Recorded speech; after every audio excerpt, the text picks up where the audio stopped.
he immediately asked, is he alive? And the answer was no.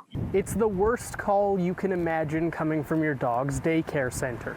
Now, this call coming just 15 minutes after the owners say their other dog they had in the center's care also had a medical emergency. We really, for 30 minutes, didn't get any answers until we walked in the building, and I got stern and said, where are our dogs? I understand you're going through this, but where are our dogs? The Holiday family put their 2 dogs in the care of Pooch's Playhouse while they were showing their house to prospective buyers. They got 2 separate calls for medical emergencies and chaos ensued. The Holidays say that they had to provide info on nearby vets to the company after Rocky was taken to a vet that was closed, and Tango was taken by a complete stranger to a different vet. All they're telling us is he was taken by a customer that happened to walk in, and the customer's taking him to a vet. The Holidays say both their dogs died that day. We reached out to Pooch's Playhouse for a response, but we did not get a call back by broadcast deadline.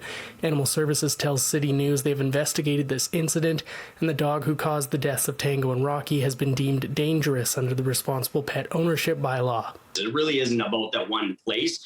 We're finding out there are no rules or regulations that basically anybody can open a doggy daycare and go, and there's no necessarily guidelines or rules for them to follow. We're hearing from a lot of different daycare owners that have been pushing for these rules and regulations to be created.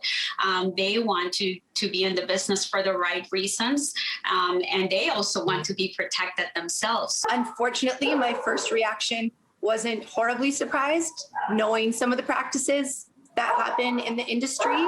Urban Canine was one of the organizations who reached out after this incident.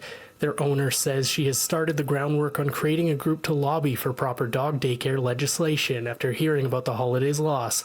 General Manager Jamie De Dominici says without proper guidance, they had to pioneer a stringent screening method, followed by personality analysis to make sure they don't mix the wrong dogs together. We introduce them to one-on-one to dogs, all on leash, all in a very structured way, so that we can gauge their body language and their response to dogs, see, where the tail is sitting, where the head is sitting. Are they tense? Are they submissive?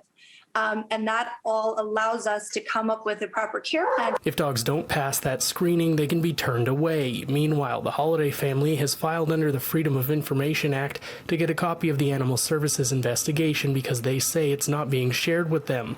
They're uncertain about what they plan to do next, but say raising awareness that the lack of guidance in this industry is just one way they'll honor their dogs. In Winnipeg, Mike Albanese, City News.